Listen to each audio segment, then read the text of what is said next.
Thank you all for being here to probably one of the most unusual talks I've ever given. Some of you might have, if you were here last year, you might remember me. I was doing a keynote talking about the New York Times Innovation Report, which I was on the team that worked on that. And then in February, I moved over to work at Upworthy, where I'm the editorial director, and which has been super fun and completely different, and I love it. And similarly, in the way that was kind of a jump for me, this talk is about as far away as you can get from what I talked about last year, which was all about the future and the New York Times. This is really going way back into the past. And so I want to make sure that you're all really committed to the weird journey I'm going to lead us down today. So fair chance if you're a terribly practical person, if no harm, no foul, you can totally just there's some really great sessions going on I want to remind you of. So journalism's role in the new crowd economy, very exciting. Changing your style book to create a more empathetic newsroom. I got a cheat sheet from Megan, I think, before the session. Looks great. I would totally recommend that.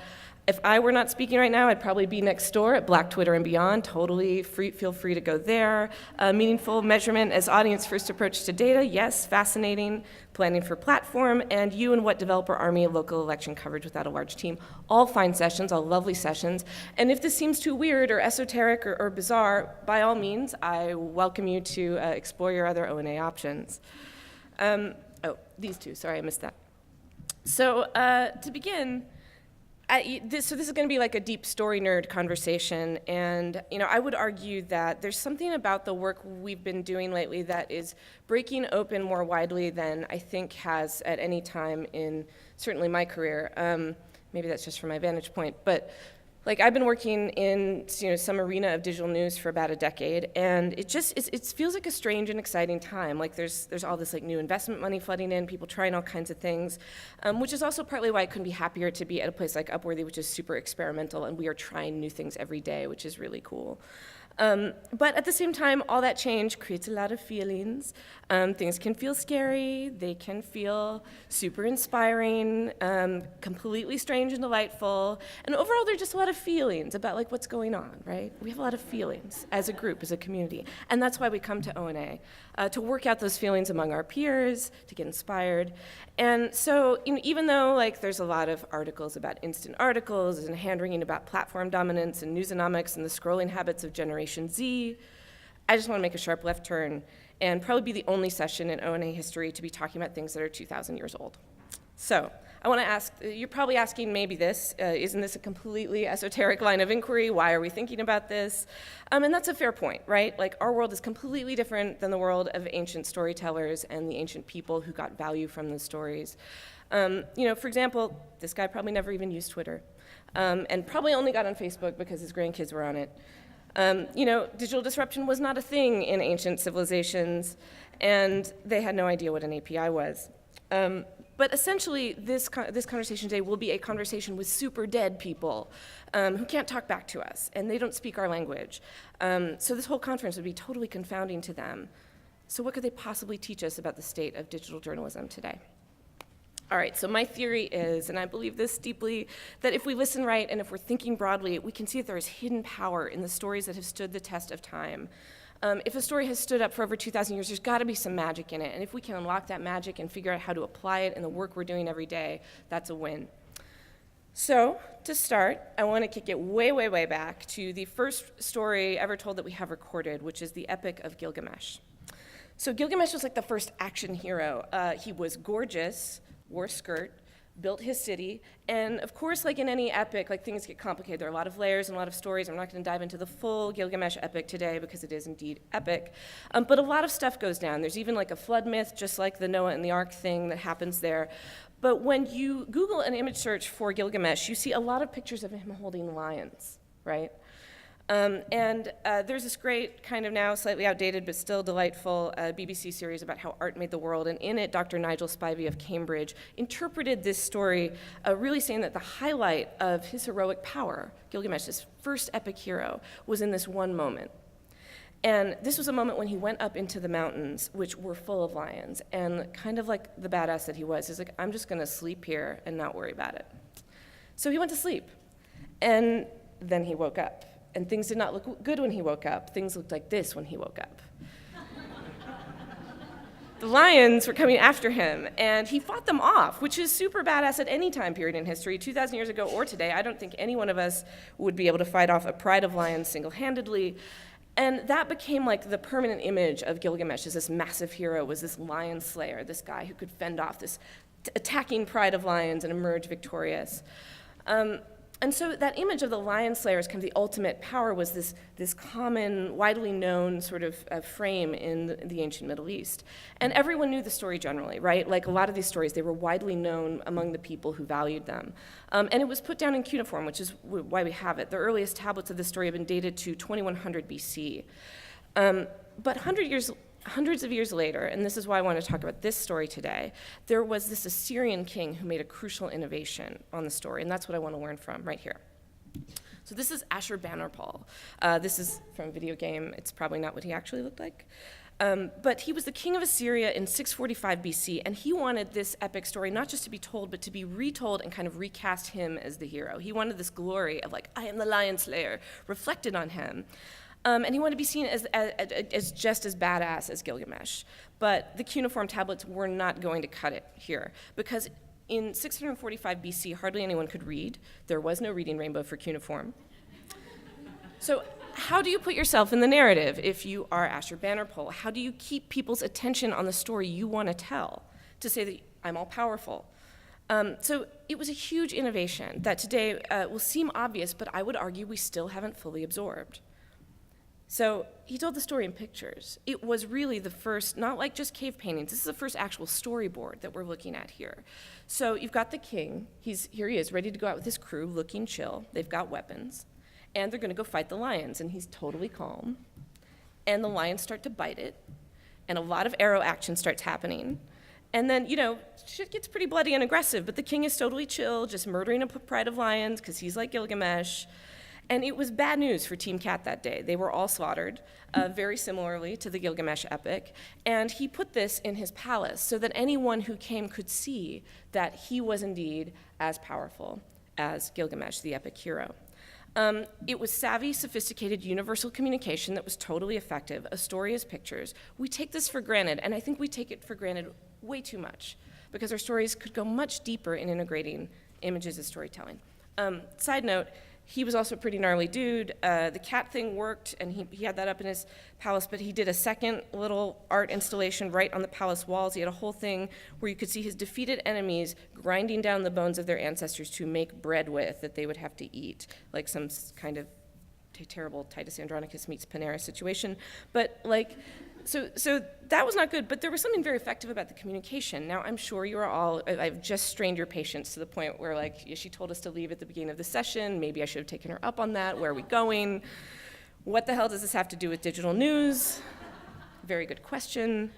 But let's look at the assumptions here. All right, so we've got a story, a good story that stood the test of time. We also have a story from yesterday from Vox about the Pope's visit. Let's compare the original tablet to what most of us are doing today, right? It doesn't look that different. And maybe if we want to, could we go back to? Visuals are important, but they should complement the narrative. They shouldn't repeat the narrative. Can we get the slides to go back to the screen, please? Thank you very much. That was so effective. All right, so if we want to reach people where we're at, like in that throne room where you've got the illiterate people coming to see the king, maybe we should try using the means of communication that is more effective. And I'm still surprised at how much of our work is not just text heavy or text-based, but like the backbone is always text. So if you look here, you've got the nice storyboard. At Upworthy, this is how we write. We think of images as the backbone of our story. So these are the two stories we did about the Pope recently, and they're really built around images. It's not an accident that this is also an incredibly strong structure for mobile reading. If you're scrolling on a phone, the images kind of catch you and stop you as you're scrolling, and you start to absorb the story in a way that you might not otherwise.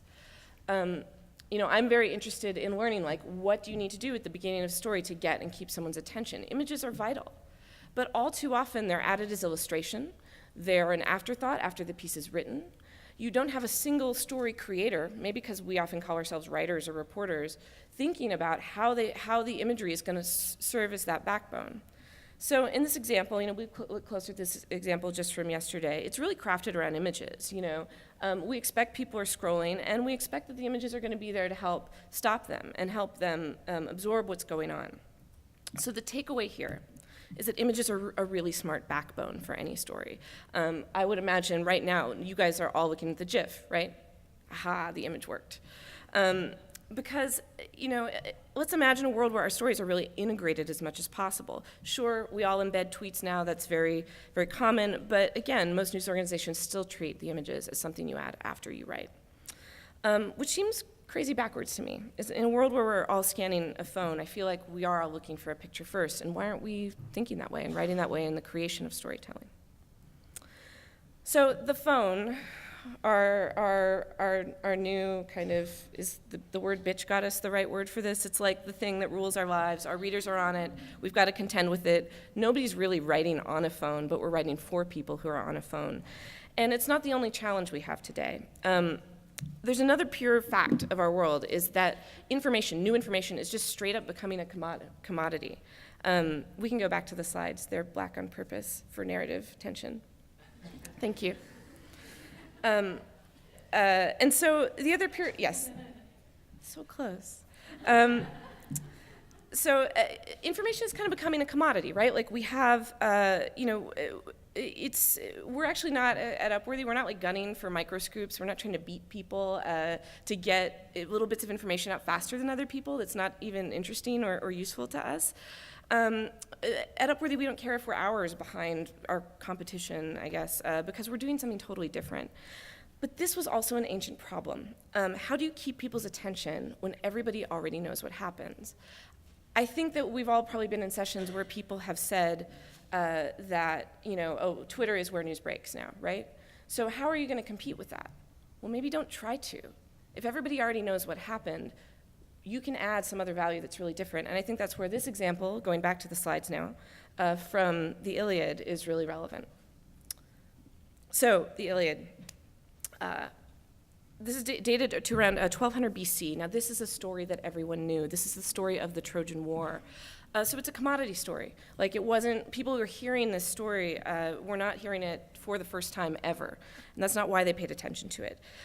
You also knew, if you were around in ancient Greece, you knew the Odyssey, you knew the myths of the Greek gods. But today, not many people know the story very well, and that makes some people very sad, like this guy, who's wearing a cape and holding a wand, but is actually a college professor, and is sad that more people don't know about the Iliad.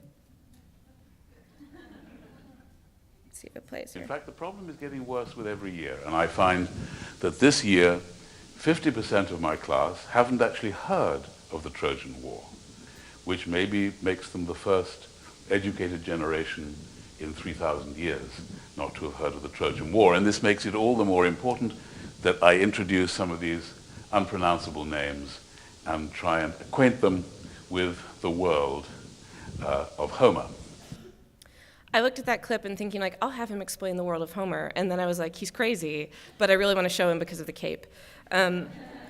But so, like, he's sad, and, like, I am actually sad, too. Like, I'm a deep, like, humanities nerd in my heart, and a lot of people aren't well acquainted with the story. So to recap, let's just use the Hollywood version, which is better than his whiteboard. So most people know about the Trojan horse. That kind of happens at the end of the story. It's sort of how the Greeks were able to trick the Trojans into letting them into their city to win the war. There's also Helen of Troy, widely known as very beautiful, fought over, kind of hijacked, kidnapped, not really treated with a lot of agency. And then, of course, Achilles, Brad Pitt, man. He is their guy. He's super invincible. Achilles' heel, he was dipped in a river and made invincible except for his heel. This is not actually really the guts of the story. These are the kind of takeaways that our broad culture knows about. But the story itself that the Greeks knew, when it was told to them in the Homeric form in the Iliad, it lasted between 6 and 24 days. Now, why, if you knew this story, would you sit there and listen to it for between 6 and 24 days, right? It's not for the information value. Maybe your orator, your speaker, your poet was like super skilled and you wanted to see the performance of it. But I would argue that there is something else going on, especially in a story that's this long and this epic, that made it the kind of classic that we're still talking about today. At least people wearing capes are still talking about today. So like any good lead, oh, that was a GIF. Oh, yeah. Okay, like any good lead, the Iliad really does have to hook you in the first couple of lines. So here's what we've got. Here we go. So think about this. What do you see here? Very obviously, the first word on the page is rage. And do you remember our friend Ashurbanipal, the king, who was like all like badass with the lions? Key difference here, not raging, super chill, but Achilles' rage. Achilles' rage is black and murderous. And he costs the Greeks incalculable pain. This is our hero. And so we have this emotion here, which is a freebie point, like emotion is like hugely valuable. I talk about that in other places and times. Emotion is key, but also there's this fundamental, what I would call a narrative question, that is the heart of why this is not a commodity story. This is a story we all need to listen to, which comes in the next bit. Which of the immortals set these two at each other's throats? Now that is Greek speak. I'm going to interpret that for you. This really means why. Why did this happen? We all know who won the war, but why did we lose so many people? Why did Achilles, who's our Brad Pitt, sit in a tent, curled up in fetal position, like pouting, while his brothers in arms were being slaughtered on the battlefield just because he was angry and pissed off? Why did he do that? Why did he murder so many of us by his rage? Like, that's a legitimate question. If you are a Greek person and you are hearing the story right in the beginning of your 6 to 24-day epic poem retelling, yeah, like that's a motivating question that's going to see you through to the end of the story. So to me, this is a very ancient and important roadmap for why our stories are effective when they are their most effective, which is it's not about X happened. It's about how does a world work in which X has happened? How can I understand the world better? So if X is going to happen the next time, I will be better equipped to manage it like a thoughtful, good human. So for me, the Iliad is fundamentally the moral, and this is my reading and others, but there are multiple interpretations. But for me, the Iliad is really about how anger can be our undoing. How even in a culture of honor, we're all better off to forgive, let things go, move on, understand that anger can really unwind us all. And that was a key moral point for the Greeks. And so this whole epic has this real moral weight behind it. And that the takeaway here is that pure information, again, increasingly a commodity. But for stories to matter, they must give us a map to how the world works. And the how and the why become much more essential than the what alone. So many great stories work this way, and by emphasizing the why and how, sorry, does it do that automatically? Thank you. By emphasizing the why and how and what it means, that great stories don't simply recite the facts, but they answer narrative questions. And there is a deep need to understand the world around us, and it's one of the biggest powers that stories have. I've seen this at other places. There are things like, at the New York Times, some of my favorite stories that the paper did when I was there were TikToks, where they would break down how a thing we all knew happened, and really walk you through how this came to be, so you understand the story from the inside out. The whole long reads thing that people, teeth clench but also champion, I think really is a celebration of the fact that deeper, longer stories that help us understand something fundamental have a real place, even, again, on the phone. Deep dives. Like the Iliad, all of these things are showing us something more than the facts of the story alone. And I want to show you a really, really tiny recent example on a daily story that we did at Upworthy recently that's worth looking at to see how this works. So, this young kid, Ahmed, he made a clock. I'm sure you all saw this story. A bunch of places covered it. What was interesting was that if you look at the timestamps, we were last out of all these digital news outlets and media organizations. Again, not really important for us to be first. But at the same time, if you look at the number of shares and likes, and which is kind of a crummy proxy for real value in people's lives, but we'll take it. The Upworthy version kind of stands out a little bit, and I think there's something happening here that it's very subtle. I mean, the images are virtually identical. It's the same story. We're all telling it. But what's going on in the Upworthy version that causes such a delta in the number of shares and likes? And, there's something about audience size, but that's not all. And I would argue that if you look at the Upworthy version, that there's a language there that is moral language. It's talking about what is not okay. What these teachers did was not okay. And a more sort of straight news context is just telling you the facts of what happened. Hey, this happened. His teachers did this thing. And I think if you look to the stories that have lasting power, the stories that resonate with people, they are a guide for us. They're telling us something about how to live. And I think that does really translate in social space. And it's a thing that, again, I have been a traditional journalist for a long time, and we're taught these rules about how we're supposed to talk about things. And I think sometimes we're actually missing out on a real opportunity. Like who among us thought it was okay that he was handcuffed for this? None of us think that's okay. But we don't think we can say it. I would argue that when you say it, you actually reach more people because it's more authentic. And again, it's giving us a roadmap for how to live and how to think about a story like that. I'd like to shift geography a bit now and talk a little bit about this fascinating case example I found from the Laguna Pueblo peoples in New Mexico. They have what are called HUMMA-HA stories, which HUMMA-HA is, and I apologies if I'm mispronouncing that, they're really about, that means kind of, it's like once upon a time or a long time ago. And so these collections of stories represent communal memory. And there's something fascinating about the way that these people tell their stories with each other. So in an example, there's this one example. I looked for a couple, and this seemed quick enough that I could get through it. So there's this woman, Cochin. She's married to the spirit of winter. And things are getting kind of bad because, her husband has shown up, the spirit of winter, and the food is not in a good situation. Winter has come. It's hard to get food. So she goes out to gather cactus leaves to burn off the thorns so she can carry them home for food. And she was eating a singed leaf just to survive when she sees this young man coming toward her. He wears a yellow shirt woven of corn silk, and again, apologies, I did not have authentic imagery. A belt, a tall pointed hat, green leggings made of green moss, and moccasins beautifully embroidered with flowers and butterflies. Okay. And I apologize to the Laguna peoples for this. It was the fastest I could Photoshop last night. So it's wildly inaccurate, but in his hand he carried an ear of green corn, and with which he saluted her.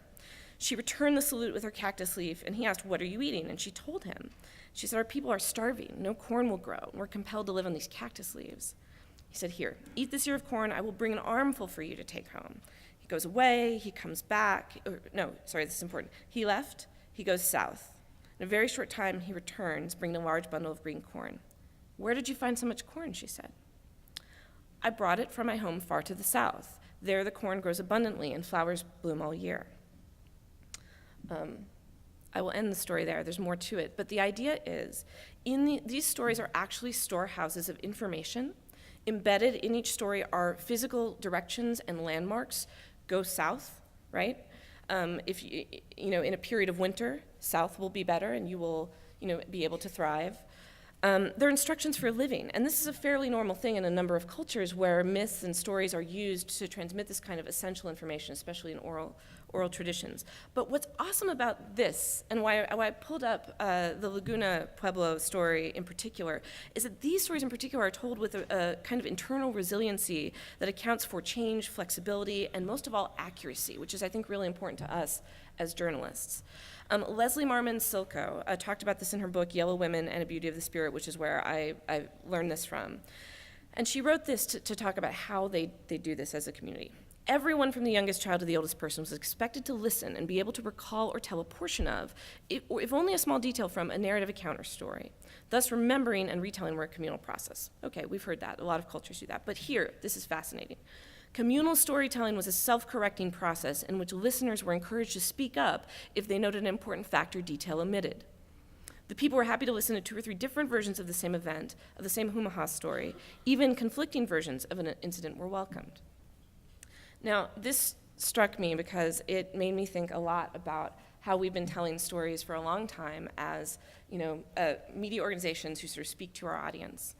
Now, a lot has been said about the way social media changes the way we tell stories, but imagine a world where any story, we write, and we're in this world today.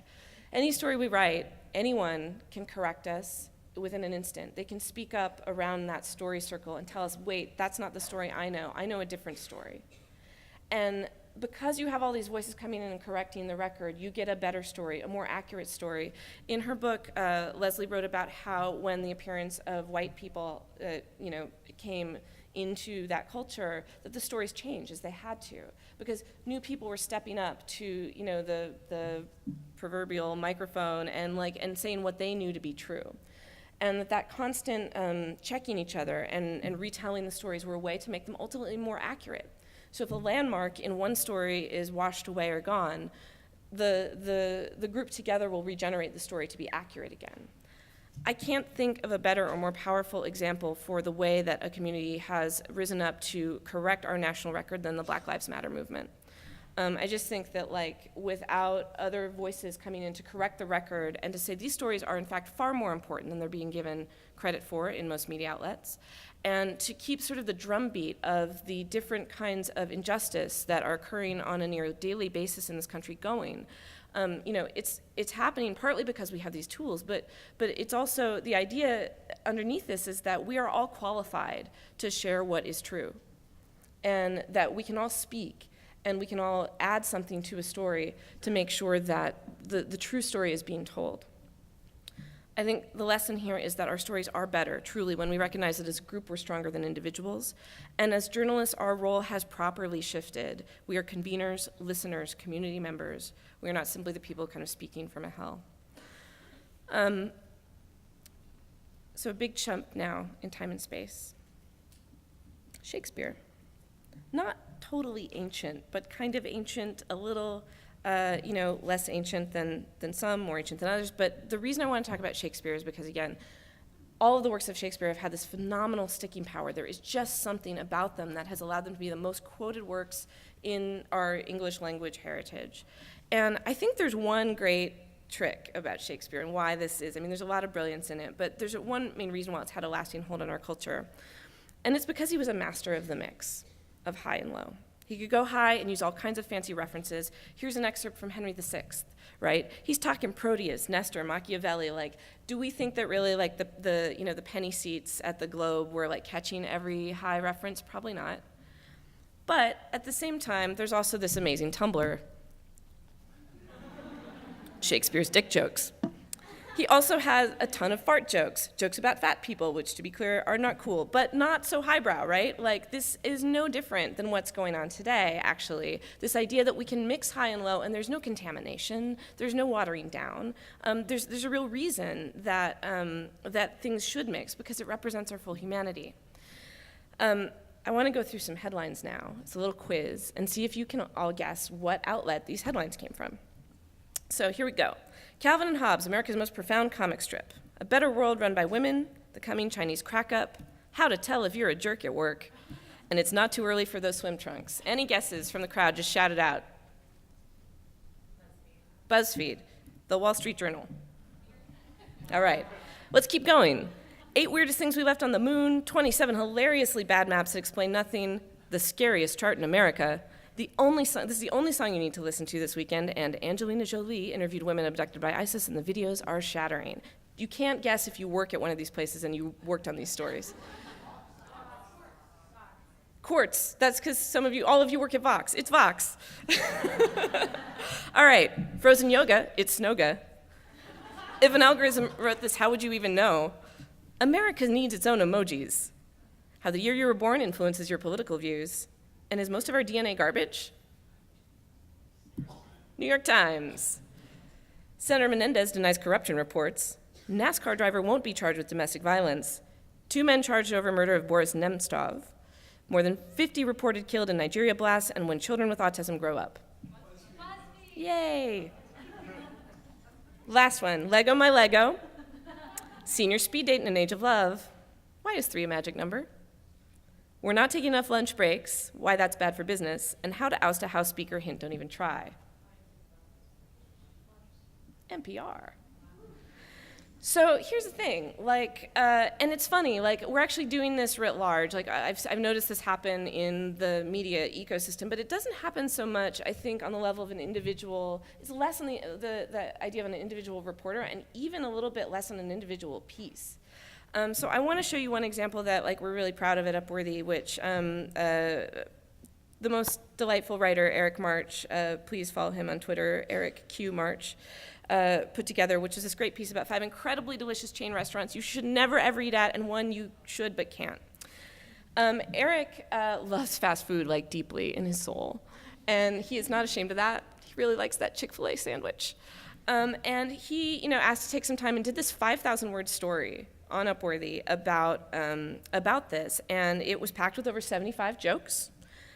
He did a drive-by of the Papa John mansion. It was totally delightful. But he also told stories of segregation, bad labor practices, low wages, and unfair work. And 2 million readers were brought to this to learn about labor and workers' rights issues. Who said journalism can't be comedy, right? Like, we don't do that usually. Eric is hilarious, and this piece was really good, and it brought to light a lot of issues that a lot of people hadn't heard of. And one of the things I was proudest of in it was that Steve Greenhouse, who is the 30-year veteran labor reporter for the New York Times, tweeted this. He totally knows his stuff, and I really do think that there's no reason why we can't do more mixing like Shakespeare of high and low. Let's talk about Machiavelli. Let's put in a dick joke. We can do that, and we don't lose our credibility or our souls. But the takeaway here is that the high and low work together because, not because we're just gunning for clicks and doing the low stuff just to get, some traffic. It's because our full humanity is both serious and funny. And the best stories are like that. The best stories make you laugh and cry, they make you think, and they're totally entertaining and delightful. And mixing the tone in every story and in every brand is a good thing. I think it's a fully human and ancient thing. All right. A little more ancient than Shakespeare. I want to talk about Dante's Inferno. So Dante, how many of you are familiar with Dante's Inferno and kind of know it? Okay, well, that's great, so we don't have to talk about it too much. Basically, though, you've got Dante who's going to walk us through the underworld, and it's a complicated place. It was basically, though, the world's tour through what hell would look like. There are many levels. And a lot of people have drawn it out. I like this one, which really kind of gives you a nice comic version of when there's boiling mud and when there's fiery graves.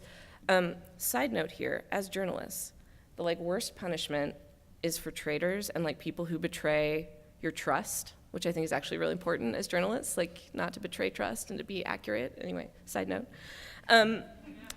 There's a great Lego version of some of it, which I think is really cool. But the idea is that hell is scary and weird and complicated, and there's a lot going on. And Dante wanted Virgil, the ancient Roman poet, to guide him through it. Because he was in this category, if we jump back, this category up at the top where you had the people in limbo, the honorable people who just never got to meet Jesus, right? So we've got Virgil, and he walks him through all the different circles of hell here, and it provides this guide. And I know there was an interesting conversation on Twitter not long ago where I think it might have been, I can't remember who it was. Maybe Clara Jeffrey was talking about how at Harper's they used to say, oh, well, you need your Virgil in the story. You need your guide. You need to walk people through things. And I think we're finding this explosion, no surprise, of explanatory journalism happening where people feel like there's a sense that people need a guide through the world, that they need to be walked through stuff and navigated through kind of the complicated layers of what's going on, right? We've all talked about this. We're all aware of this phenomenon. But I have a question, which is, why are all the explainer sites data-driven? When you need a friend to walk you through a strange world, it's because that world is scary and hard. And yes, data might seem out of most people's depths and that they want an expert to walk them through that. I understand that. But I think there are also big parts of the world where the world is scary and hard, and we do need some help understanding it. But it's also emotional in nature. And we had this accidental crazy weird viral hit the other week. It was actually a piece we published well over a year and a half ago, and suddenly people started sharing it, and I saw this really talented journalist I know in India tweet it, and I was like, what's going on with this piece? And then we put it back out in the world, and over 3 million people read this story, which is this amazing graphic novel treatment from Cymbalia magazine, which is incredible. You should check them all out. They do really great work. That explains how the roots of the crisis in Syria are connected to some of the devastating effects of climate change. And it was told in a very emotional way, in a very vulnerable way, in a very straightforward way. It was an explainer, just in as much as any piece of journalism I could talk about is, but it's a very different kind of explainer. And I think that there's something right, again, with the phenomenon of the explanatory sites, that yes, the world is increasingly complex. And people are entering our stories with a wide range of background information. But there is really a role here, I think, for journalists to serve as trusted guides for a changing world. I think we've thought of that too narrowly. I think there's a lot of room to do kind of, deeply felt and personal stories that are like guides to the world. One of my favorite acquaintances and people I've gotten to know at conferences like this over the years is this amazing Portuguese journalist, Paulo Moura. And Paulo is like a foreign correspondent for Portugal. Like, they don't have a lot of foreign correspondents, right? So it's not like they're sending people to every country and covering it like we might in the United States. He's like the guy at the newspaper that they occasionally send to a foreign country. It's a completely different model of foreign correspondence and reportage. It's actually a lot closer to the kind of foreign correspondence we would have seen at the beginning of the 20th century, where resources were just so limited. And what is wonderful about Paulo is that his work is really a very human, very intimate guide to his experiences in these countries. They're not a travelogue. He is reporting on what's going on, but it's done in this very human and heartfelt way that I think is the lesson that we get when we look at why the Dante-Virgil relationship and that whole story structure has been around so long. It's because we do really want that trusted guide who sees the world through our eyes and can help us understand it to break things down. All right. There's another category here where there wasn't a single story, so I'm just going to ask you to bear with me, and we're going to go broad. So this has to do with mythology and mirrors, and this is hugely important because I think there's a total void of this in modern media right now, with the exception of a little slice of one giant digital company that's doing this a little bit that I'm going to talk about in a second. But a lot of this comes back to, this classic book, The Power Myth, which was like a huge, phenomenon in the 80s.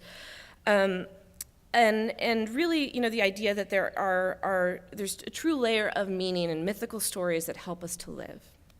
And what Joseph Campbell has said is that, one of our problems today is that we are not well acquainted with the literature of the spirit. We're interested in the news of the day and the problems of the hour, right? And how many of us, the technology is completely addictive. We get sucked into this stuff all the time, and rarely do we have the time to step out and find that kind of life meaning.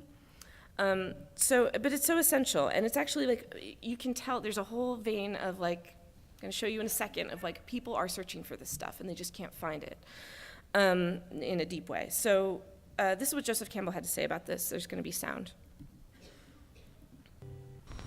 Well, the ego can't reflect upon itself unless it has a mirror against which to read itself, and that mirror would be the mythological schedule that lets it know where it is. It's a mirror with a schedule on it, a patterned mirror, and the ego sees itself in that reflex and knows where it is on the scoreboard. Just for example, a person who at the age of 40 is wondering whether he's going to be punished by mother hasn't moved on. And a person at the age of 80 who's wondering, how's my GOT score? He hasn't moved on either. Just in a raw, gross way, this is the problem.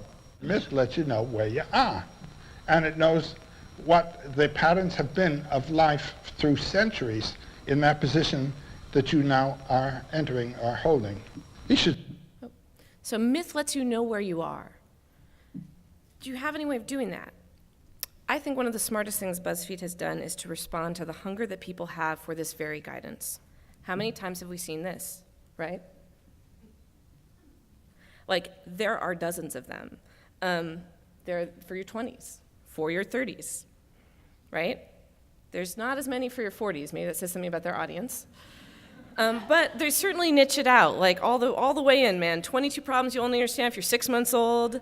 My favorite that I could not believe they did, which was amazing, which was 24 problems literally only the queen would truly understand, the most niche-y, identical listicle in all history, targeted at an audience of 1, right? There is clearly a hunger for people to know something about where they stand and where they fit in the schema of life. Undoubtedly. I have clicked on these, without shame. Do I always get the deep answer I'm looking for? Maybe not, but I do want to applaud Flo Perry from BuzzFeed UK, who went even bigger on this, what will your life be like, which is a legitimate and important question. Go get it, Flo, glad you did this, for even asking the question, right? It's kind of supremely brave in a way. And who knows how many hundreds of millions of views these pieces have gotten, maybe far more than that.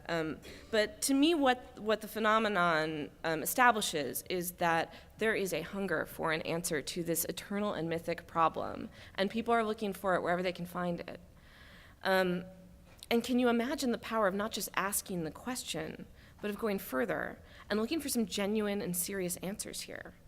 Because I think when you figure that out, you have a hit on your hands.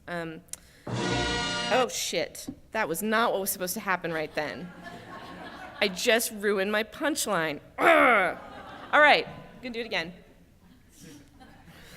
Pretend that didn't happen at all. Okay, so the power of what myths have been able to do for centuries, it's totally important, but overall, I think we are all failing at this as a kind of journalistic community. As makers of meaning, we're not doing a great job here. So, pretend the last 20 seconds didn't happen. I want you to pay attention to the feeling in your chest right now. Just note it. Close your eyes. Stay with me and watch what you feel.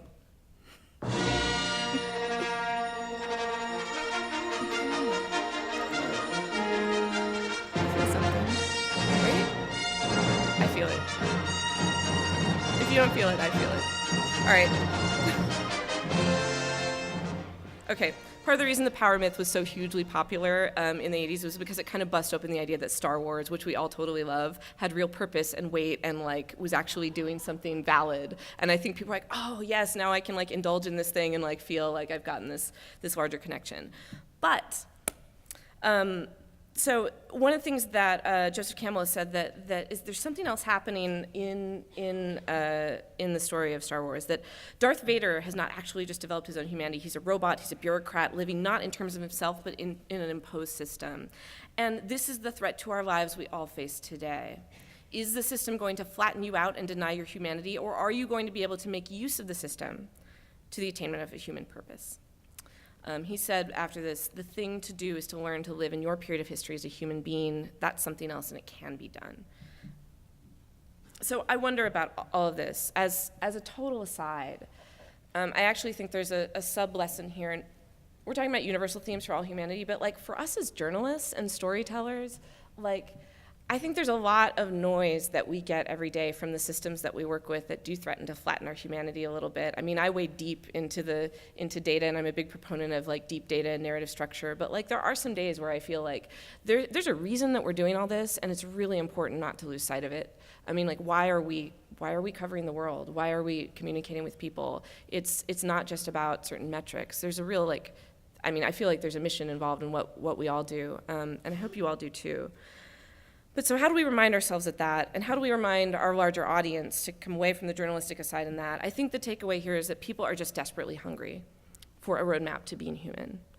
And our stories are most powerful when they're tapping into those universal themes, things like redemption, loss, recovery, triumph, hope. They're all winning pages from this ancient playbook, which is why all these myths that our most common, widely accessible myth is the Star Wars thing. It's why we feel the feels on that one.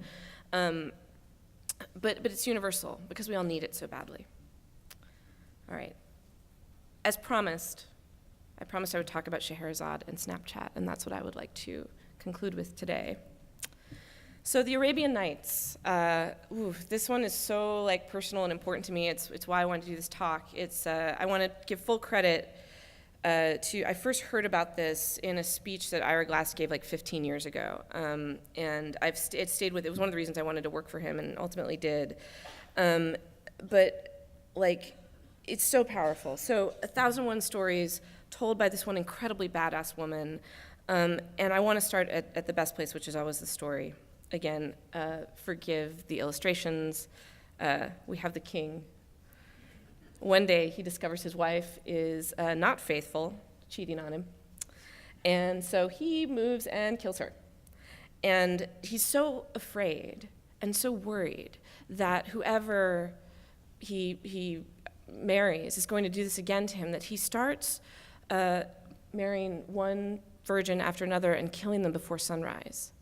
And he starts eventually killing all the young women in the kingdom. And it's really alarming because he's now lost all of his humanity and is just killing one woman after another. And his advisor is particularly concerned because he's got a couple daughters and he's like, I don't want my daughters to die.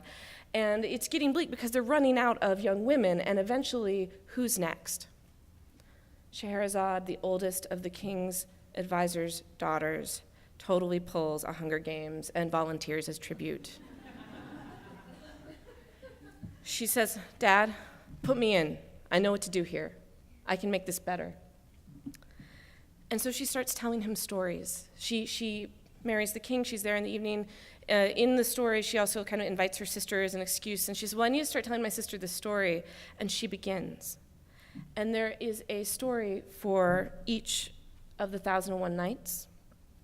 It is a big book. This is only half of it. This is the second volume right here. And, it's incredible. She is just so fearless. I've not prepared this. I'm going to open a random sample and show you how she ends a story. I escaped on a plank, and it was then that I gave birth to this child, while I was holding him in my lap with the waves buffeting me, ... Let's do another one, random. No one there was prepared to answer, and so Sinbad said to the prince, "It is for you to reply to this, my son." Every story has a brutal cut-off ending. She shows no mercy narratively. She just totally strings you in and basically cuts a story off right when you care the most. There is no greater drive in the human mind than to resolve the question of what happens next. I believe that. And she's just relentless. And I believe that that is the kind of determination you have to have when you are dealing with this crazy battle for attention that we're all engaged in, right? We are all fighting, we're all the warriors for true stories that are important, that matter in the world. And we've got to learn some tough tactics if we're going to compete with everything that's out there competing for people's attention. Devastatingly, we did some interviews recently with some high school readers.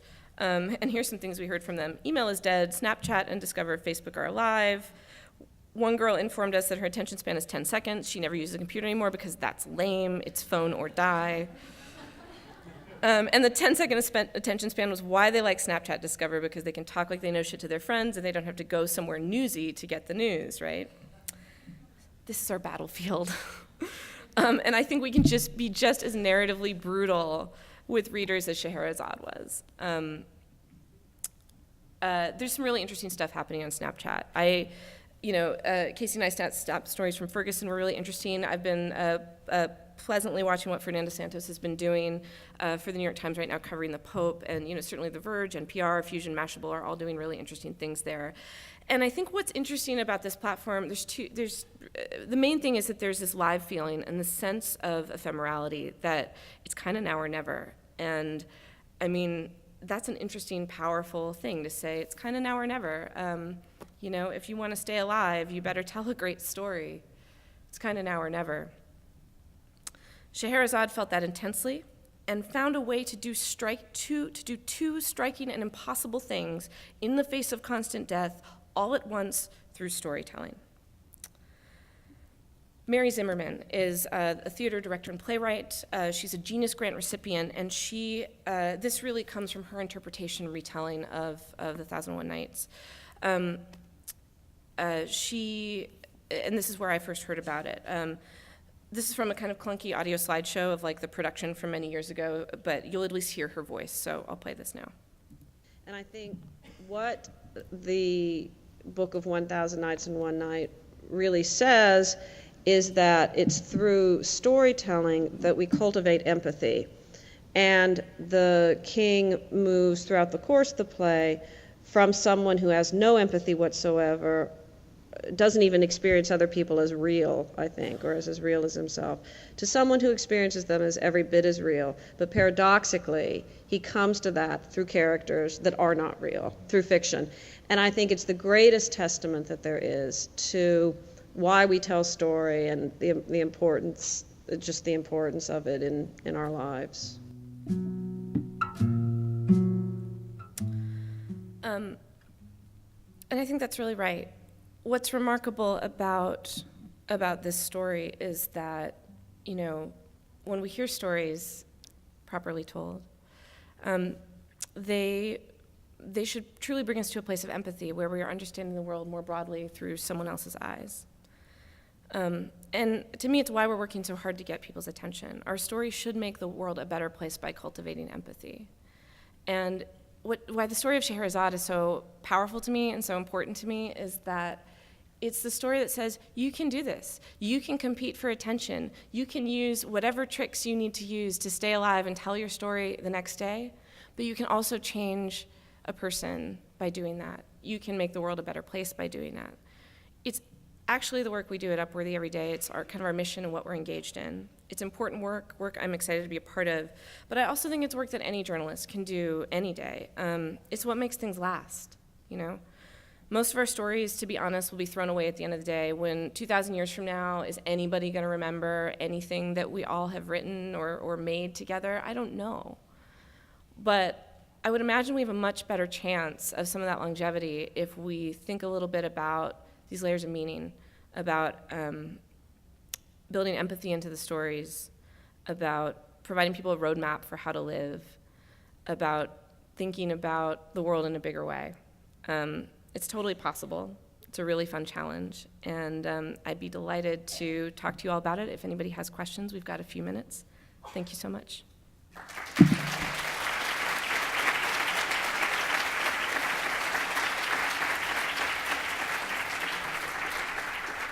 There's a microphone up here if anybody wants to. And they don't have to be questions. You can be like, that was bullshit, or you messed up the Star Wars thing, or whatever. I'd be totally delighted to be challenged or to be told that didn't make sense. This is the first time I've given a talk like this, and maybe it could be better. Oh, thanks. Maybe it could be better. I don't know.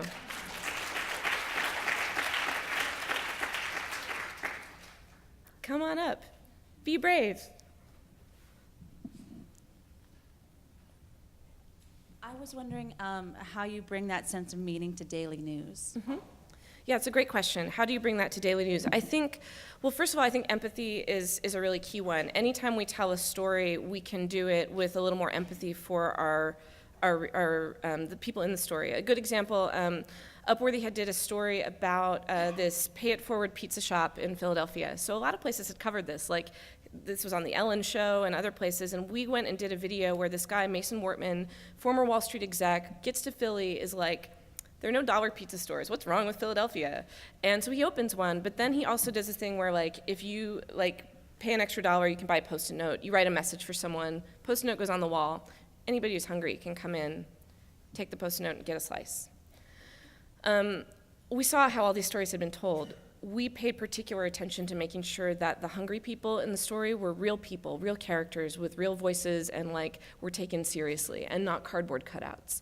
I think we can do that in any story. We can elevate characters with empathy, and I think we can also look for the larger meaning in things. I think that doesn't happen enough in journalism. We just say, this happened. Well, why did it happen? What does it say about us as a community? I think that's also really important with community journalism.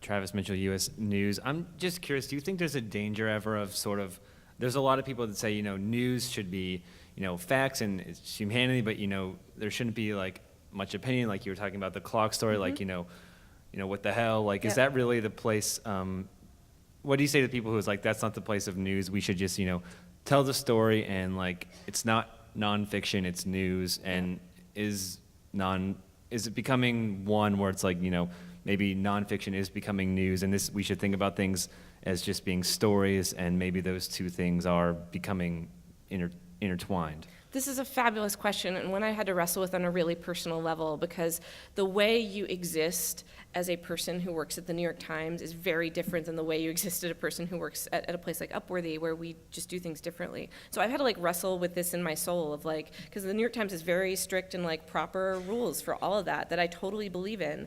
And then at Upworthy we try all kinds of things that I never would do at the New York Times.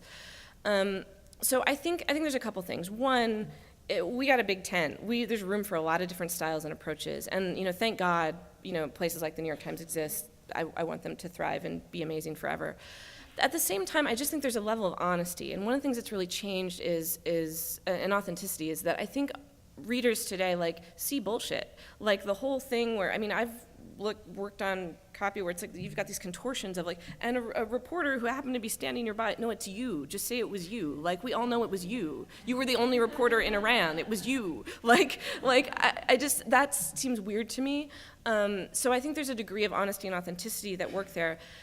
At the same time, I also think it kind of depends on the story. I mean, there are times when you need a straight recitation of the facts, but is that where I'm going to compete? Probably not.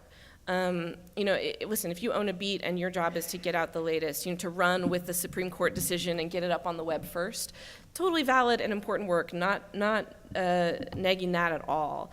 But most of the work we do isn't like that. Most of the work we do is not who broke it first, and so I just think we need to be more creative about the kind of day-to-day work and use smarter storytelling structures to bring people's attention to them.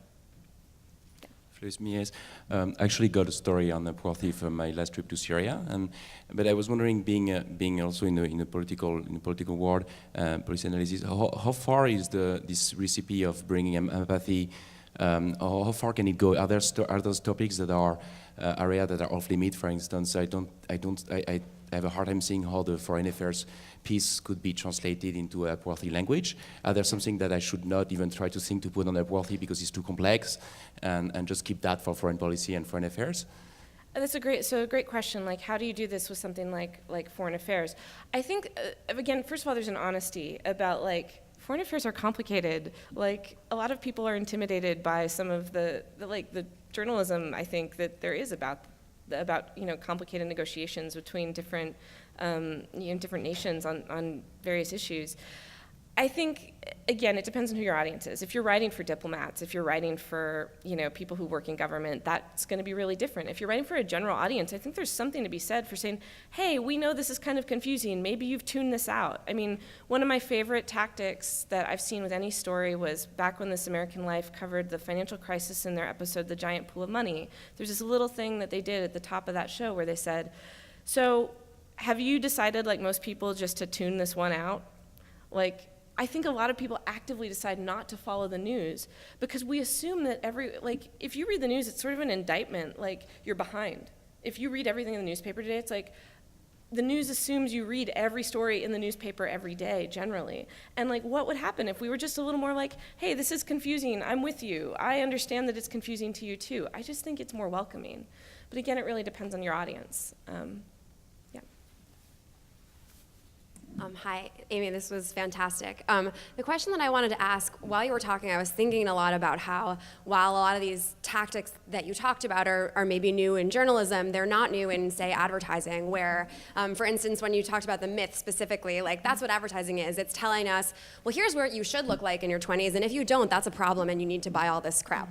Mm-hmm. And so, how do you kind of think about the question of manipulation, and when something crosses over from being kind of the most emotionally compelling way to communicate something important that we need to understand and that's going to make it more exciting to us versus something that's maybe a little bit more, I don't want to use the word sinister or mustache twirling, but that's kind of what I'm getting at. Yeah, it's a great question. And we have limited time, so there'll be one last question. We shouldn't leave the great craft of storytelling only to the marketers. I feel like that's ceding ground that should be ours rightly. At the same time, we have to be judicious, because the same tools we can use just to tell a really great prize-winning story that moves us all and causes real change in the world can also be used for propaganda. And this is where, you have to look into the steely ethical heart of journalists and be like, all right, guys, let's make sure that we're using these tools when they're accurate, when they are reflecting the truth of the story, and that we're not going to, use them when the story doesn't warrant it. I think that's always a little bit of a fight, but I think the problem's actually on the other side. We don't even try as much as we could. And I think there's just a lot of opportunity to use deeper, narrative techniques in daily news coverage. Yeah. Last question, thank you. Hey, so I wanted to, first of all, thank you for a great presentation. Your conversation and analogy for mythology is very interesting.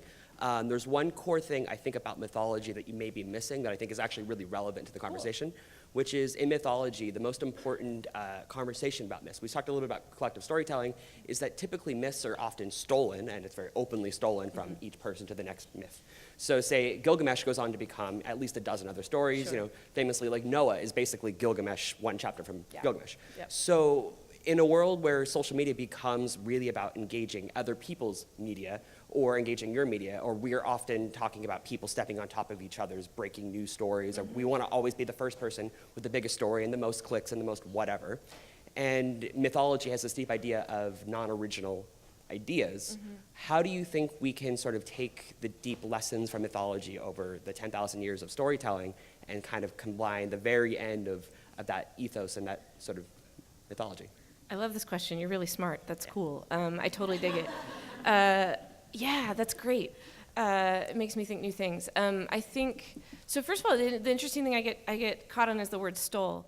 It assumes that there's a singular ownership for a myth. And if we assume that there's collective ownership over kind of human imagination and that we can't own a myth and we can't steal it, but that it keeps morphing as it finds new meaning and new lives, like then I think that changes, that gives a different metaphorical frame to look at what's happening now. Like, is a fact something that we can own, right? Or is a fact something that we share that helps inform us? I don't really have all the right answers. I think, you pose a brilliant question. I don't think I can answer it because it's too smart a question. Yeah, so like I just want to keep talking about it. Let's talk more. Yeah, it's cool. Hey, thank you guys. This was really fun. I had a great time.